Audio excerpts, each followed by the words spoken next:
know I don't like to be the controversial guy, but if this was a DC movie, you guys would be loving it. There, I said it. But since it's Marvel, we all expect Infinity War level movies. You know what, man? We can't have that. Lightning doesn't strike twice. What up, YouTube? This is Ground Entertainment. I'm Eddie G, and today we're reviewing Captain America: Brave New World. The MCU is back with another Captain America movie. This time starring Anthony Mackie as Sam Wilson and Harrison Ford as Thunderbolt Ross.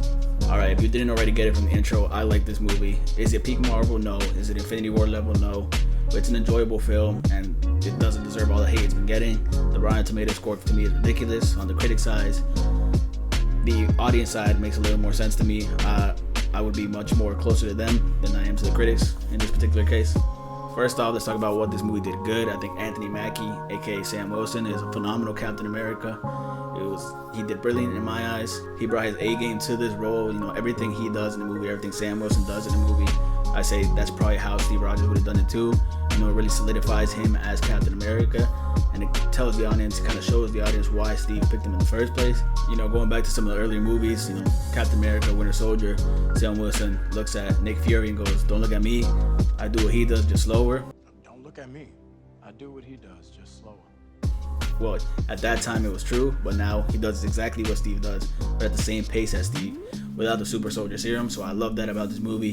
He's Captain America. If your average Joe could be Captain America, he's not a super soldier. He's not super strong. He uses his gadgets, his wings, Red Wing, and all the other little things he has to be as good as Steve. Is he as good as Steve? I don't know, but he was able to hold his own in this movie, and I think this film really solidified him as Captain America. The other part I loved about this film was Danny Ramirez as Joaquin Torres. I think he did a phenomenal job. He's the new Falcon, and it's kind of like now you feel like every Captain America needs his Falcon. I think he did a great job. This is one of his first big roles. I think he knocked it out of the park. His chemistry with Anthony Mackie on screen was phenomenal. Even with Isaiah Bradley's character, he did good with that. He really held his own as the new Falcon, so I really like that in this film as well. Alright, another highlight for me is Harrison Ford as Thunderbolt Ross and the Red Hulk. I thought, Harrison Ford is a phenomenal actor, and he didn't just phone this in. He was there, ready to play a character, and it's a hard thing to do, especially because he's coming into a character that's already established in the world, and it was played by a different actor. But he was able to take the reins, kind of take what came before him, but also put his own style, his own Harrison Ford style into it. So I thought that worked perfectly.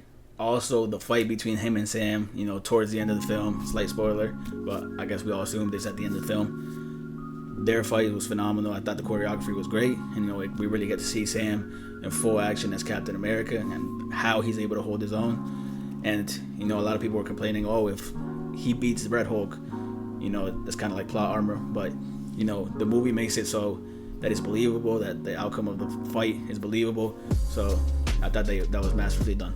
To piggyback off of that, like I said, we finally get to see Sam Wilson's full arsenal, why he's Captain America, why he's able to be Captain America.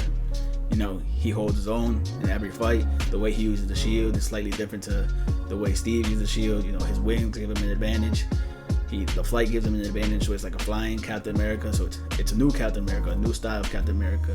So the fighting's different, and I really like that. Now, it wasn't perfect. We all know about the reshoots. It did feel that way at times, that the movie was reworked, that you kind of got two movies in one.